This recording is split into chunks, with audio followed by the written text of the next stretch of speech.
সম্মানিত ভিউয়ার্স, আসসালামু আলাইকুম। আশা করি ভালো আছেন, আমিও ভালো আছি। ভিউয়ার্স, আপনারা অল্প পুঁজি দিয়ে বড় একটি ব্যবসা করতে চাচ্ছেন এবং মান্থলি 40-50 লাখ টাকা পর্যন্ত ইনকাম করতে যাচ্ছেন, কিন্তু আপনার ইনভেস্ট হবে একদমই অল্প। দেখেন, বর্তমান যুগে কিন্তু ভালো ভালো কোম্পানি কিছু ডিলারশিপ রয়েছে, যেগুলো যে ডিলার আপনি ডিলারশিপ নেন তাহলে তাদের কিছু শর্ত রয়েছে, তাদের যে রুলস রয়েছে সেগুলো আপনাকে অবশ্যই মানতে হবে। আর অনেকের পক্ষেই কিন্তু এই রুলসগুলো মানা একদমই সম্ভব না।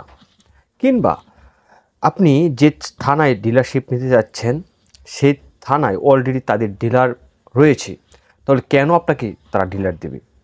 তো ভিউয়ার্স, তাহলে কি আপনার ড্রিম কি আপনি পূরণ করবেন না? অবশ্যই পূরণ করবেন, কেন নয়। আজকে আমি আপনাদেরকে এই ভিডিওতে সম্পূর্ণ গাইডলাইন দেব, অর্থাৎ এমন একটি কৌশল আপনাকে শেখাবো যে কৌশলটা অবলম্বন করলে আপনি 30-40 হাজার বা 50,000 টাকা দিয়ে কিন্তু ডিলারশিপ ব্যবসা স্টার্ট করতে পারেন এবং সেই ডিলারশিপের কোম্পানিও থাকবেন, কোম্পানি মালিক থাকবেন আপনি। আপনার মন মতো প্রোডাক্ট অ্যাড করতে পারবেন, মন মতো প্রোডাক্ট ক্লোজ করতে পারবেন। আপনি মন চাইলে ডেলিভারি দিতে পারবেন, মন না চাইলেও ডেলিভারি দিতে পারবেন না, কোনো সমস্যা নেই। এবং যা প্রফিট করবেন কোনো কোম্পানিকে ভাগ দিতে হবে না, সম্পূর্ণ প্রফিট আপনার থাকবে। প্রয়োজনে আপনি এসা রাখতে পারবেন, ডেলিভারি ম্যান রাখতে পারবেন, সব কিছু রাখতে পারবেন, তবে সেটা হবে আপনার ইনভেস্টের উপর। তো ভিউয়ার্স, চলুন আর কথা বাড়াবো না, মূল আলোচনায় চলে যাই। তো আপনি যদি 40-50 হাজার টাকা আপনার কাছে থাকে, তাহলে আপনি কি করবেন? আপনার যে কোন বিষয়ে একটু ধারণা রয়েছে, যদি আপনার ফুড আইটেমের প্রতি ধারণা থাকে তাহলে ফুড আইটেম, যদি ইলেকট্রিক্যাল প্রোডাক্টের প্রতি ধারণা থাকে তাহলে ইলেকট্রিক্যাল, যদি আপনার কুকিরিজ প্রোডাক্টের প্রতি ধারণা থাকে তাহলে কুকিরিজ, মানে এভরিথিং। যদি আমি এক কথা যদি বলতে চাই যে আপনার কোন প্রোডাক্টের প্রতি আপনার একটু আকর্ষণ থাকে বা কোন প্রোডাক্টের প্রতি আপনার একটু অভিজ্ঞতা রয়েছে, আপনি সেই প্রোডাক্টগুলো আগে সিলেক্ট করবেন যে আপনি কোন কোন প্রোডাক্টের ডিলারশিপ পেতে যাচ্ছেন। তবে এখানে বিষয়টা হচ্ছে আপনি সর্বোচ্চ 5 থেকে 6টা প্রোডাক্ট সিলেক্ট করবেন যে আপনি মার্কেটে এই প্রোডাক্ট সেল করবেন। যেমন যদি ফুড আইটেম নিয়ে থাকেন তাহলে হ্যাঁ, যেমন 10 টাকা দামের চিপস, 5 টাকা দামের চিপস, 5 টাকা দামের চানাচুর, 10 টাকা দামের চানাচুর, তারপর আইসদলি, চকলেট, এগুলো থাকে, তাই না? যদি আপনার ইলেকট্রিকের আইটেমে যান তাহলে শুধু হয়তো বা আপনার তার, যে শুধু তার নিলেন, অ্যামোনিয়াম এবং তামার তার শুধু সেল করলেন, না হয় শুধু বাল্ব সেল করলেন, না হয় হয়তো সুইচ, তারপর আপনার বুট, এগুলো সেল করলেন, তাই না? তো আপনাকে আগে সিলেক্ট করতে হবে যে আপনি কী প্রোডাক্ট নিয়ে মার্কেটে কাজ করবেন।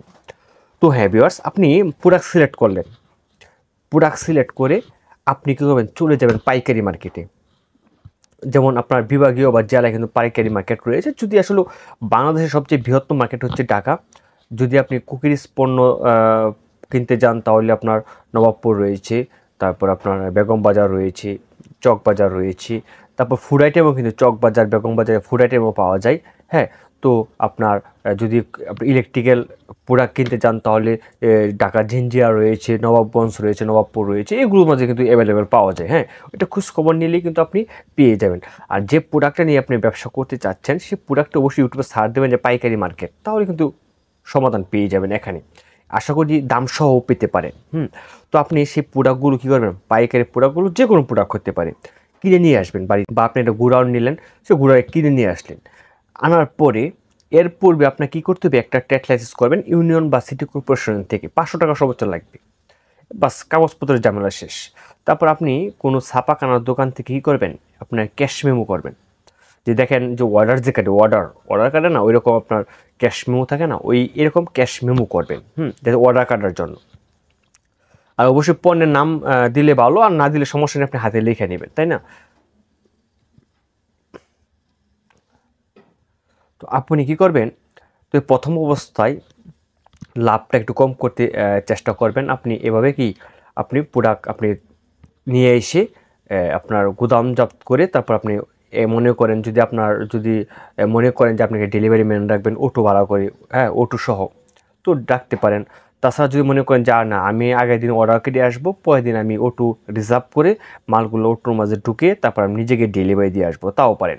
সেটা হবে আপনার ক্যাপাসিটির উপর, হ্যাঁ, বা আপনার ভ্যালুর উপর। যদি আপনি একটু অ্যালার্ট পারসন হন বা আপনার টাকা পয়সা বেশি থাকে, তাহলে তো আপনি জাস্ট অর্ডার কিনে নিয়ে আসলেন, পরের দিন ডেলিভারি অটো দিয়ে পাঠিয়ে দিলেন, তাই না, ডেলিভারি ম্যান রেখে। তো সেটা হচ্ছে অন্য বিষয়। আর যদি সেটা না করেন তাহলে আপনি নিজেই ডেলিভারি দিতে পারেন, নিজেই আপনি এসআর দায়িত্ব পালন করতে পারেন। তো এভাবে কিন্তু আপনি একটা নিজে একটি ব্র্যান্ড তৈরি করতে পারেন। তাছাড়া কিন্তু আর এটার মধ্যে লাভের পরিমাণ কিন্তু অনেক বেশি, সর্বনিম্ন 15 থেকে 20% পর্যন্ত লাভ করতে পারবেন। অন্যান্য কোম্পানি যেমন কেয়া কসমেটিক রয়েছে, স্কোয়ার রয়েছে, এরকম ভালো ভালো তিব্বত রয়েছে, ভালো ভালো কোম্পানি কিন্তু সর্বোচ্চ লাভ দেয় 5%, 10% এরকম লাভ হয় ডিলারদের, আমি অনুমানে বললাম আর কি।